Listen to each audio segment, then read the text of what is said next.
Good day and happy Thursday, wherever you are in this great nation across the fruited plain.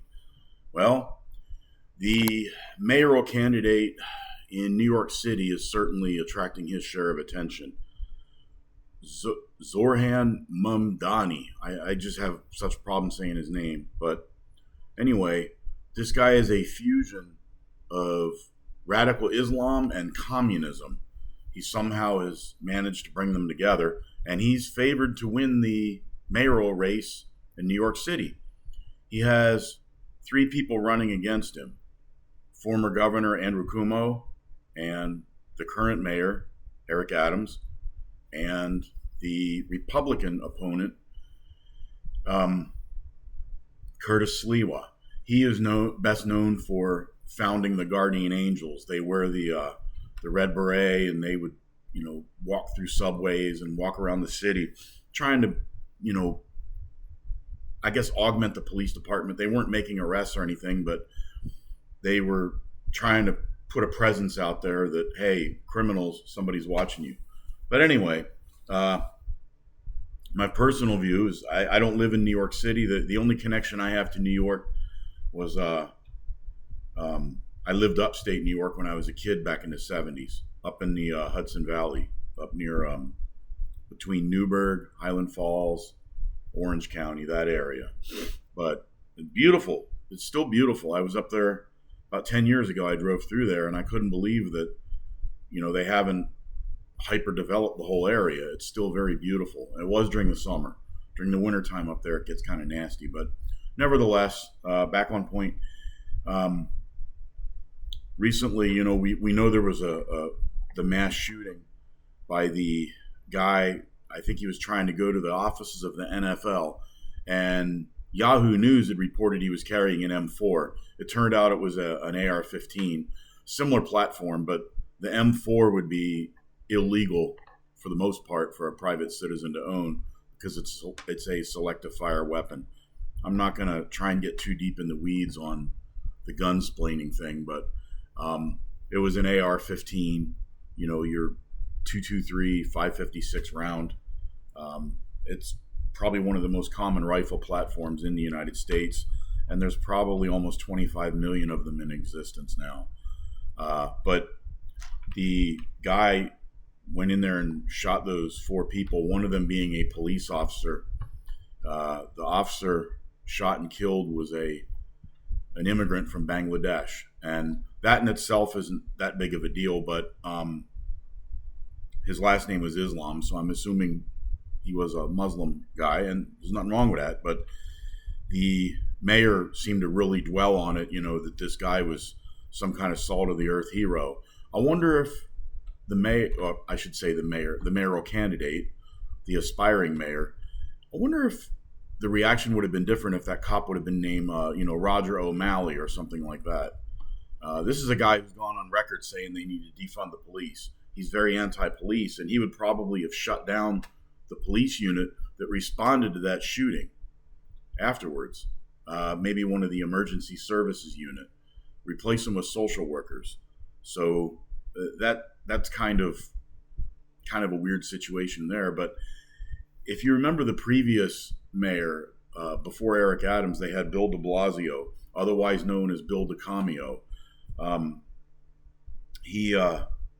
There was I believe it was a funeral for a police officer, and he was not well thought of by the police. So when he had his press conference and walked by, every police officer in there turned their back on him.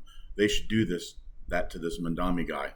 This Mamdani guy he hates police, he hates law enforcement, he hates guns. He's now calling for a nationwide ban on assault weapons. But what that gentleman, using the term loosely, shot and killed those people with is not an assault rifle. It was an AR-15. AR does not mean assault rifle. It means Armalite rifle. A true assault rifle would be like an M4 or an M16, where it has a selective fire switch where you can shoot semi-automatic, full automatic, or 3-round burst. Those weapons are covered under the National Firearms Act, and unless you're willing to spend $10,000 or so and go through BATF approval and everything like that, you're not going to get one if you're a private citizen. Their selective fire weapons are very, very tightly restricted. I know some Democrats would probably want to restrict all weapons that way, but that's not going to happen. But I compare this tragedy in New York City to about 6 months ago when the health insurance CEO, Mr. Thompson, was assassinated by Luigi Mangione in cold blood. Luigi Mangione basically ambushed the guy, and they ended up catching him up in Altoona, Pennsylvania. But the left has kind of made him into a folk hero. And when that incident happened, there really wasn't any argument about gun control. Apparently, the guy had I think it was a 9mm or something like that, and he had a suppressor on it, which probably was illegal in his case. But that's another item that's controlled. But nobody really talked about gun control. Now all of a sudden it's about gun control, and a lot of times the Democrats will try and make it about white supremacy. Well, turns out this killer was apparently half Asian and half African or something. He was obviously not a standard issue white guy. Not that it matters what color somebody is, but the left and the people who hate firearms and generally they're anti-law enforcement, they want to push this narrative that everything is white supremacist. Mass shooters are all white people. And then when something happens and you see the story on the news and they don't have a picture of the guy up really quickly, it's not a white guy with a MAGA hat and an F-150 pickup truck. When the incident happened, there were people on some of the social media platforms saying, it had to be a MAGA guy. It had to be a Trump supporter. It's like, I don't understand that. Trump's not exactly a pro-gun guy anyway. Anybody who believes that, he has said some things that were good, and he's done some things that are good, but he's also said many things in the past that were very much against the Second Amendment. But he's from New York City, so he's probably ambivalent about the issue. And he says he does have a concealed carry permit, which if you can get one in New York City, you're very well connected. You have to really know somebody to get a permit. Even if you live in New York State and you get a carry permit, it'll have stamped not valid in the 5 boroughs across the front of it. You have to be really connected and spend a lot of money or know the right people to get a permit that's valid in the city. But then again, the people with the permits aren't really the problem. This guy apparently did have a concealed carry permit from, I believe it was Nevada, but that you don't get a concealed carry permit to carry a long gun. So, and he had a history of mental illness, and apparently he had a manifesto with him on his body. But he drove right up there in a BMW and left it parked there and got out and went inside. Some of these people, these demented killers, they're they might be crazy, but they're not very stupid. They will often choose areas where they know that nobody is going to be armed. And whenever something like this happens, then the anti-gun people will come out and say, this is why we need more gun control. Well, it's like they already have all these 20,000 statutes, laws, and ordinances and regulations pertaining to firearms. There are over 20,000 of them at the federal, state, and local level. But when something happens, they say, well, this is why we need more laws. We need laws that prevent mentally ill people from getting guns. Oh, that sounds great. But a lot of times the issue is that the information is not entered into the database for the FBI or the NCIC records check. And a big problem that nobody really understands is that the gun-free zones. When you make an area or even a whole city a gun-free zone, that means only the criminals will be armed. What happened up in Michigan earlier this week, that man went on a stabbing spree and stabbed 11 people in a Walmart. I believe it was a Walmart or a Lowe's. And a bystander who had a concealed carry permit held him at gunpoint, and other customers tackled the guy, and they held him until police came. So there was an example of a good guy with a gun who stopped the crime, but the media was on saying, oh, customers held him down. They say something like, oh, he was, a man with a concealed legally carried firearm in the parking lot helped with detaining him. No, that man was responsible for getting him to stop his violence. But he never shot the guy. The mere presence of the firearm stopped the crime. So according to the statistics, that doesn't count as a good guy with a gun. So what they do is they try to compare, they will butcher things up. They will say that, well, we have so many people who die with firearms. They don't tell you that 60% of them are suicides. Now, that is a serious problem, but that's a mental illness issue, not a gun problem. And then you take out, justifiable homicides, like a woman killing her assailant who was trying to have his way with her. So let's say she kills the guy. That's justifiable. Or somebody's at home and a home invader kicks in their door and the guy kills the home invader. That's justifiable. A bank robber fires at police and the police kill him. That's justifiable. They will go ahead and they add all those in together, but they don't really concentrate on the number of murder. I mean, like where somebody first degree, second degree murder, where you go out and kill somebody. Okay, so that drives up the numbers. When you have just the murders, it brings it down. And the defensive uses of firearms generally don't involve the weapon being fired or discharged. No round goes down range, nobody gets killed.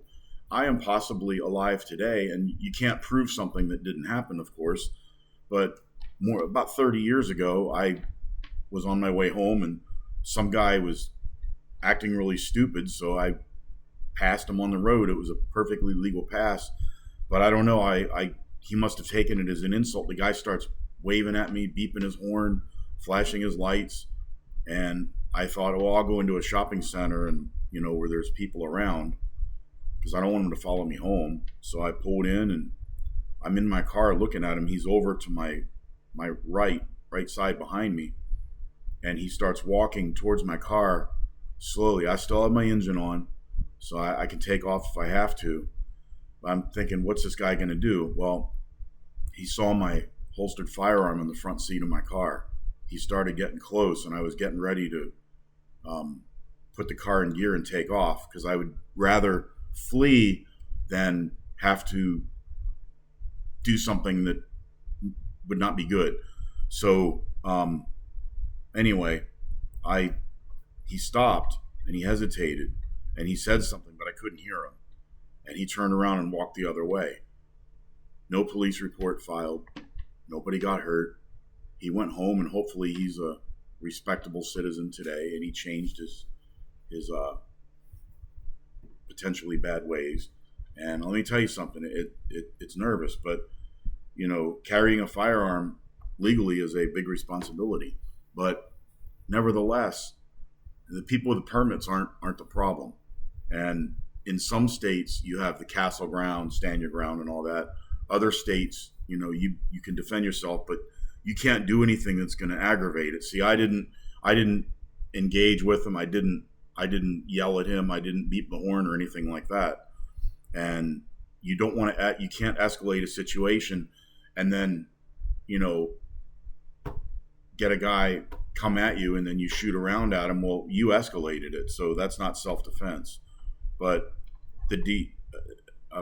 armed people can be a very good deterrent without anybody having to fire a weapon. And as a private citizen, you're not like law enforcement. Law enforcement has a sworn obligation to protect society as a whole. They don't have a sworn obligation to protect you personally, but they have a duty to protect society. And if they see something going on, that they're obligated to possibly risk their life to save somebody while the crime is going on. That's what they're paid to do, and that's what they're trained to do. But as a private citizen, if you have a carry permit, you are under no obligation to render aid to somebody else. Although most people would, if they could do so safely. If you have a good shot at the guy and he's definitely going to take somebody's life, or he's already taken one life, he's going to take another, you have a split second to make a decision. And there's been many cases where somebody has done that, including saving the life of a police officer.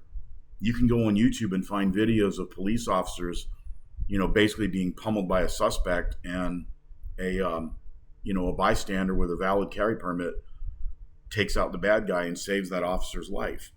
So, firearms are just a tool. They can be used for good or evil. But as far as this Mamdani guy is concerned, Mamdani, be very careful, because He's very articulate. He's slick. He's a good looking guy. He's smart, but he's like a bourgeois socialist. He comes from the best family. He's a trust fund baby, and he is going to make it sound so great that he can make his communist ideas, and that's what they are. It's communism. It's a benevolent form of communism, but he's a Bolshevik through and through. He says there's not enough affordable housing in New York, so he wants to put a cap on rent. How's that going to increase the supply of housing? It's not. That's like saying, well, nobody can afford gasoline, so we're going to put a cap at $3 a gallon so more people can afford gasoline. Well, that sounds wonderful to the uninformed and the people who can't think or don't understand economics, but when you make the price of something artificially lower than what it costs to deliver it or provide it or maintain the infrastructure necessary to do so, that supply is going to go away. Plain and simple. Rent control. If you have a nice apartment and your rent control, holds your apartment at $1,800 a month, where the going rate is over $3,000, that's great for you. But it's not very good for other people who need an apartment, who are looking for it, because you distort the market. Then his other plan was to have state-owned grocery stores. Well, they tried that in a place that used to exist. It was called the Soviet Union. Didn't work out too well. There's an old saying, under communism, people wait in line to buy bread. Under capitalism, the bread waits for people to buy it. When Boris Yeltsin visited the United States back in the, I guess it was early 90s, I think it was after Gorbachev, I think it was in the early 90s, he visited the United States, and he was with the president at the time, and I want to say it was Bush, it might have been Clinton, I don't remember, but he was at a grocery store like a Kroger or a Harris Teeter, something, your big giant, a big grocery chain, and he couldn't believe it when he saw all the different breads, and the food was full, the produce section was full, and he just couldn't believe it. The dairy section, there's milk and fruit juice, and that was something they weren't used to in the Soviet Union. And this Mamdani guy seems to want to use the power of the state to drive out the bodegas and the private grocery stores, replace them with a nationalized, or what would you use for local, municipalized grocery store concept to drive the other ones out of business. He's going to subsidize it, and then when the other businesses go out, then all you're going to have is the government-run store. Well, do you think the people running that government store or managing it are really going to care about, turning a profit or getting good bang for the buck or making sure that they have all the brands in stock that people want? No, because they don't have any competition. Monopolies are generally bad. Private sector monopolies can be bad. Public sector monopolies can be even worse. Just think of the Social Security system. Would you rather have a Social Security system, or would you rather be able to invest your own money privately? Think about that one for a minute. Look at the government monopoly on the education system. Our schools are, we have some areas where the schools are pretty good, but a lot of them are really bad. And we spend more money. We probably spend more money per capita on education than anybody else in the world. I mean, maybe there's a country that spends more than we do, but I don't know of it. I mean, maybe somebody does, but nevertheless, this guy he could sell an air conditioner to an Eskimo. He could sell sand to the people in the Sahara Desert, and he could probably convince a hemophiliac to take a job in a razor blade factory. I mean, the dude is slick. I got to give him that. He's sort of like a brown version of Gavin Newsom. He's horrible on policy. He can't make anything work, but he can sure make it sound really good. Like he's kind of like a car salesman. Well, the Yugo really is a good car, and it's built to last. It's solid. Look at these. Look at these tires on here. I mean, people. You've got those four candidates in New York City, and Mamdani is probably going to win by a plurality. If those four people stay in the race, he can get 27, 28% and win and be the next mayor. So you people in New York, you better you better figure out what you're doing up there.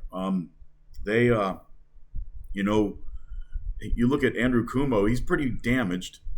Eric Adams is not exactly, what you would call a stellar mayor. I don't think he's a bad guy. I just don't think he really was the best person to be mayor. And then you've got Curtis Sliwa. Could he be a good mayor? Probably. But is New York going to elect a Republican? I mean, I know they elected Michael Bloomberg, but he was not really a Republican. He was the exemplification of a rhino, Republican in name only. But you people in the Big Apple got some choices to make. And what'll happen is if this guy wins and he gets his way and free public transportation, that sounds great. But he's like, you have to get to these people and say, listen, here's your idea. I don't fault you for wanting to make the city better. I don't fault you for wanting to help solve the housing crisis. But how does this stuff work? Show me the mechanics of it. How are you going to make this work? This has been tried before and has never worked. What are you going to do that's different? And, they, of course, they're never going to give you a straight answer. The media loves the guy. They're going to be, all behind him and everything. But, he's going to run the city into the ground. And there's a dark side of me that says, yeah, let him have that. They vote for it. They deserve it. Let him have it. But, the other side of that is, well, if he does that and runs the city into the ground, the city's going to go to the state and demand a bailout. And then the governor, whether it's Kathy Hochul or her successor, the governor is going to come out and say, well, we need a federal bailout. So don't just vote for Mamdani thinking, well, he'll just ruin New York. He's not going to affect us. Also, if he does win, you're going to see other communist candidates from other places throw their hat in the ring, and they're going to give it a shot. Now, fortunately, he doesn't have any chance of ever running for president because he just became a citizen in 2018, I believe it was. So he's naturalized. He was born in Uganda, and we'd probably be all better off if he went back there. But, here's a guy talking about, well, we need to ban assault weapons. He can't even tell what an assault weapon is. But, as a patriotic citizen, somebody who's been an American all my life, even though I have lived abroad a couple times, I've been from, true red, white, and blue USA all my life. I served in the military. I was a deputy sheriff. I've always been a patriot. I realize the United States is not perfect, but there's no place I'd rather hang my hat. I love living here in the rural part of Virginia. It's some of the most beautiful real estate in the whole country. But, here's this guy coming saying, he was born somewhere else. He doesn't hold American values. He's a communist at heart. And he wants to tell us that we should shred the second item in our Bill of Rights. That's going to be a hard pass, comrade. We ain't going to do that here. But just think, the media, the politicians, the establishment, they're all trying to mislead us. And, they're like, oh, look, over here, squirrel. And they do it all the time. And I've fallen for that stuff myself sometimes. I've gone down, you get drawn down a rabbit hole. It doesn't take much. So I just wish everybody a happy Thursday. And I'm sorry I went on a little bit long, but you people in New York, you got a tiger by the tail up there. And you people who live in New Jersey, you're just like we are in Virginia. You got a governor's race going on. We're the only two states who elect governors in the odd year after a presidential election. But I just heard a funny one today. There's a gubernatorial candidate in New Jersey called Mikey Sherrill. She's running against a guy, I think his name is Chitterelli or something like that. He's the Republican, she's the Democrat, but I heard a funny nickname for her. Mikey Sherrill is her name. She's a member of Congress. And the nickname is, they call her Vanilla Harris. I guess they're trying to say she's a white version of Kamala Harris, but Vanilla Harris was her name. I thought that was pretty funny. We have a female Democrat running for governor here in Virginia. Her name is Abigail Spanberger, Spanberger. And her nickname is Scamberger. She's also, she was a former member of the U.S. House. She was also a CIA operative. She, just think of a younger and more attractive version of Nancy Pelosi who doesn't drink as much, and that's kind of how she is. So we've got our hands full here in Virginia too, and there's a strong possibility that we're going to end up being an appendage of California if the Democrats win in Virginia this year. And our Republican ticket is pretty disunited. The Republicans in Virginia, their slogan lately in the last couple elections seems to be, hey, we suck, but the Democrats suck more. That's not going to get you so far. And, you need to have a motivation to vote for somebody instead of voting against somebody else. But I'll leave the Virginia election to another video. Peace.